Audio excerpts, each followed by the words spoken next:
그러면 이 일을 하신 지 얼마나 되셨습니까? 지금 한 8년 정도 됐어요. 꽤 되셨네요. 네. 업계 베테랑이신데요, 지금?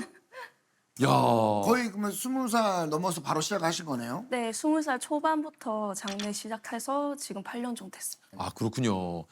이게 21살이면 굉장히 좀 젊은 나이거든요. 그렇죠. 네. 근데 어떻게 이 일을 해야겠다라고 생각을 하신 건지.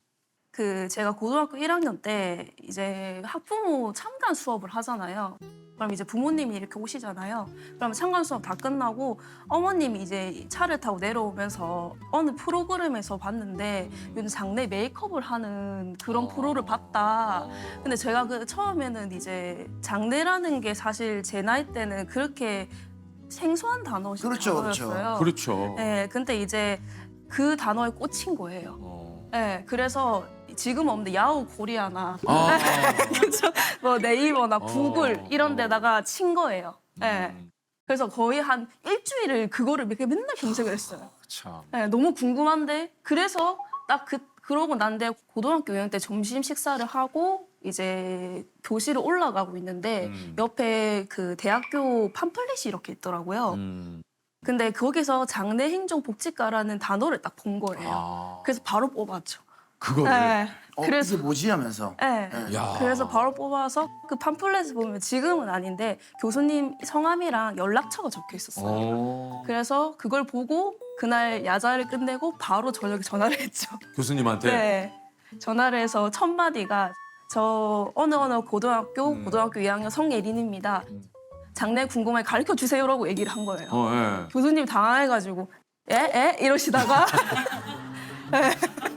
교수도 왜냐면 다 늦은 저녁에 고등학교 학생이 또 여학생이 전화를 갑자기 지금 뭐 업무 시간도 아닌데 다 늦은 시간에 쉬고 계셨을 텐데.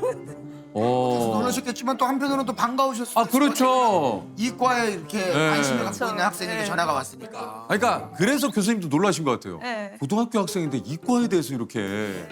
아니 이제 장례 지도사가 되고 싶다고 했을 때 가족들 반응은 좀 어땠습니까? 부모님이라든가. 부모님이 엄청 많이 반대하셨어요. 반대도 많이 하고 뭐 울기도 하고 거의 한 1년 가까이를 좀 네. 부모님께서 반대하신 이유는 뭐예요? 이제 어머니가 제일 반대가 크셨는데 네. 서로 여성의 입장으로 바라봤을 때 사실 그 일이 쉬운 일은 아니니까 뭐 제가 만약에 결혼을 하게 되면 반대쪽 있는 집안 쪽에서도 보실 때 그걸로 이제 저한테 상처 주는 말을 할 수도 있고 시선이 좀 안 좋을 수도 있고 그리고 어린 나이에 이 일을 한다는 게 사실 쉬운 건 아니잖아요. 그래서 부모님 면으로는 걱정을 좀 많이 하셔가지고 그러니까 다른 것보다 이제 그 당시에 이제 어머니께서는 특히 이제 주변에서 보는 그렇죠. 시선, 혹시나 내 이, 딸이 이 상처받을까 직업을 봐. 이걸 어떻게 보겠냐. 그때는 장례주사라는 그 단어 자체가 좀 되게 낯설었거든요. 보통 장의사, 뭐 염쟁이 요런 단어가 많았었던 시절이었어가지고 그걸 왜 하냐고. 내가 니한테 얘기한 내 잘못이라고. 내가 잘못했다고 니한테 그런 얘기를 하지 말았었는데. 아 근데 참 그 예린 씨가 대단한 게 이제 뭐 그 과도 대학교 과도 교수님께 직접 전화를 해서 했잖아요. 네. 취업도 여기저기 장례식장에 다 전화를 했다면서요. 아 이게 제가 이제 대학교를 졸업하고 난 다음에 집에만 있으니까 어머님이 집안 처박혀 있지 말고 나가서 일을 해라. 이게 그대로 다이렉트로 딕션도 똑같아요. 네. 집에 처박혀 있지 말고. 누워만 있는 꼴 보기 싫으셨나 봐요. 또 대학까지 졸업했는데. 근데 거기에 약간 사투리가 다니면 조금 더 강하게 들릴 수 있겠네요, 맞죠? 예. 그 완전 탁탁 꽂히는 게 어. 대학교를 졸업했으면 일을 해야 될 거 아니가. 그러니까 네가 할 수 있는 걸 어떻게 해봐라. 뭐 안 되면 뭐 어디 병원이라는 장례전에 네 얘기 전화라도 해보든가라고 하신 거예요. 그래서 그 부산이랑 김해랑 마산 쪽에 장례조사를 하니까 30개가 나오더라고요. 다 전화했어요 그날. 근데 고작 2개 쪽에서만 면접을 보라고 전화가 그래도 왔어요. 그래도 어머님 말대로 콜이 왔네. 네, 콜이 왔어요. 그럼 면접 보러 가신 거예요? 근데 진짜 좀 마음이 아픈 게 안타까운 게 면접을 보려고 복장까지 싹 입고 화장까지 싹 하고 했는데 갑자기 전화가 오셔서 여자 지도사 안 된다고 왜요? 오지 말라고 이미 뽑았다고 에? 다음 날 바로 그 전화가 또 아침에 온 거예요. 아 진짜요? 네, 그래서 편집 보기로 다 돼 있는데. 네, 저는 약속을 다 하고 옷을 다 갈아입고 구두 신고 나가려고 하는데 그 딱 전화가 온 거예요. 여자 지도사는 티오가 없다. 어제 그때 잘못 얘기한 것 같다는 듯이 또 이렇게 얘기를 하시고. 아니 그러는데 그게 그 당시만 하더라도 이런 좀 이 편견을 가지고 이런 바라보는 분들이 좀 많이 있었나 봐요. 예전에는 좀 몇 분 계셨는데 근데 그새 8년 사이엔 또 참 많이 바뀌었어요. 지금 그렇죠. 네. 이게 또 그때하고 지금은 네. 시대가 많이 좀 바뀌었어요. 아니 어쨌든 장례 지도사로서 치렀던 첫 장례식 혹시 좀 기억이 나시는지요? 이게 제가 처음에 장례 조사를 하기 전에 저희가 이제 무용고시를 정리를 하는 일을 하게 된 거예요. 근데 그 무용고실에는 이름도 없으시고 그리고 가족도 없는 분들 무용고라고 해요. 네. 근데 이제 그분들을 연도별로 정리를 하는 일을 이제 하게 된 거예요. 친구랑 같이. 갔는데 그 분을 거의 그날 한 100분, 200분을 정리를 했어요. 그 계신 시신은. 네. 네. 근데 대학교에서 자격증을 따기 실습할 때 마네킹으로 진행을 하는데 처음 고인분을 그날 만난 거예요. 그러다 보니까 이제 딱 이렇게 만졌는데 장갑 손끝이 아릴 정도로 차가운 거예요. 너무. 그래서 굉장히 딱 느꼈던 거는 무겁고 차갑고 서늘하구나. 이 느낌을 좀 많이 받았었거든요. 처음에. 네. 다 하고 오니까 몸이 축 처지더라고요. 그래가지고 그 좀 이상하네 이러고 집을 갔어요. 근데 몸이 너무 추운 거예요 그날. 네, 유독 그래서 몸이 추워서 근데 그날이 또 여름이었거든요. 그래서 이게 좀 몸이 좀 이상한데 이러고 있다가 저는 기억이 안 난다. 이것도 어머니 아버님이 얘기해 주셨는데 몸이 그날 너무 추워서 네가 덜덜 떨더라. 그래서 여름인데 속미불을 뺐다. 근데 네가 덮어줬는데 그것도 춥다면서 말더라. 근데 네가 갑자기 일어나가지고 냉장고 벌컥 열는데 소주 한 잔 마시고 네가 자더라. 이러는 거예요.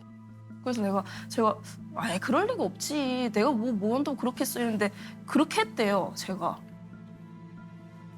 그럼 본인에게는 기억이 없고. 저는 아무 기억이 없어요. 그냥 기억이 아무것도 삭제가 됐는데 그냥 전 자고 일어나가지고 깨우나다 이것뿐이었는데 부모님이 그렇게 얘기해 주신 걸 들어가지고 그날은 조금 힘들어가지고 그랬겠구나.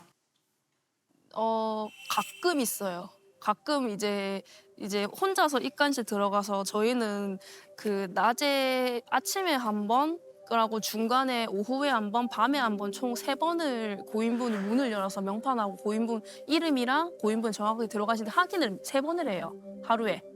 근데 이제 야간에는 혼자 있는 상황에서 명판을 이렇게 열다 보면 나도 모르게 가끔 이렇게 등이 서늘할 때가 가끔 있어요. 안 들린 소리 들리고 갑자기 저쪽에서 불이 깜빡깜빡거릴 때도 있고 또 갑자기 아무것도 없는데 이쪽 소리가 날 때도 있고 그래서 그럴 때 가끔 좀 놀랄 때도 있어요.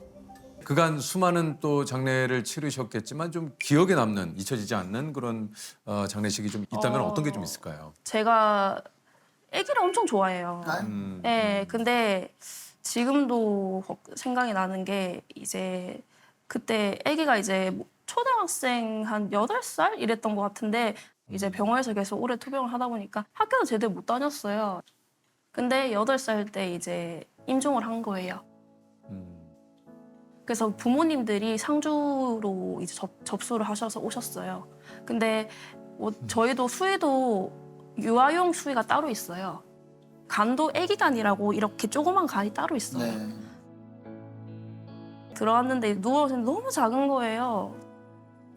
작고 이제 제대로 못 챙겨 먹다 보니까 살도 많이 그렇게 쪄 보이지도 않고. 근데 보고 있는데 마음이 좀 그렇더라고요. 저는 장례주사는 고인분이나 유족 앞에서 눈물을 흘리면 안 되는 사람이라고 생각하기 때문에 엄청 참았는데 결국 울었어요. 그 아이의 유년 시절만 겪고 이제 생을 떠난 거잖아요. 그게 너무 안타까운 거예요. 초등학생 때 학교 생활도 못하고 친구도 뭐 노는 것도 제대로 못했을 게 보이고 그 아이가 커가면서 해야 할 수 있는 게 너무 무궁무진하게 많은데 그걸 못하고 어린 나이에 돌아가셔가지고 고인이 된 게 너무 안타까운 거예요.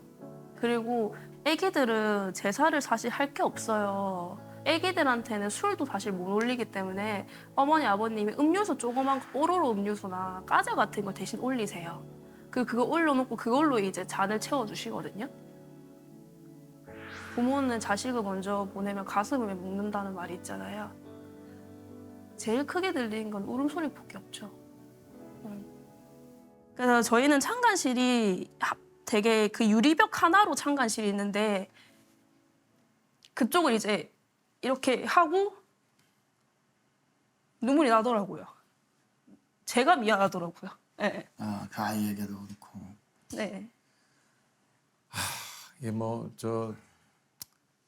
어느 죽음 하나 슬프지 않은 죽음이 어디 있겠습니까마는 이게 아이를 이 세상을 온전히 마음껏 누리고 살아보지도 못한 아이가 떠나는 그 슬픔은 네. 정말 그 가족분들과 부모님의 마음은 진짜 상상조차 하기가 너무 힘드네요. 제가 대학교 때 교수님이 있었어요. 그분이 한번 얘기해 주셨던 게 있었는데 이제 아들이 돌아가시고 이제 상주가 어머님이신 거예요. 아드님이 이제 계속 어린 나이에 돌아가시다 보니까 한 번도 제대로 된 따뜻한 밥을 못 해줬대요. 그래서 그 따뜻한 밥을 못 해준 게 너무 기억에 남다 보니까 한이 맺히셨나 봐요. 그거를 이제 교수님이 장례주사했던 시절 때 그 얘기를 들으신 거예요. 그래서 밥솥을 하나 사주셨대요. 거기 장례식장에서 쌀이랑 밥솥을 사주셔서 여기서 밥을 지으시라. 그래서 밥솥을 사서 거기다 쌀을 채워서 밥을 해서 그 따뜻한 밥을 상 위에 올렸대요. 그 올리면서 어머님이 진짜 많이 우셨다고 하더라고요. 그 엄청 고맙다고 하셨대요.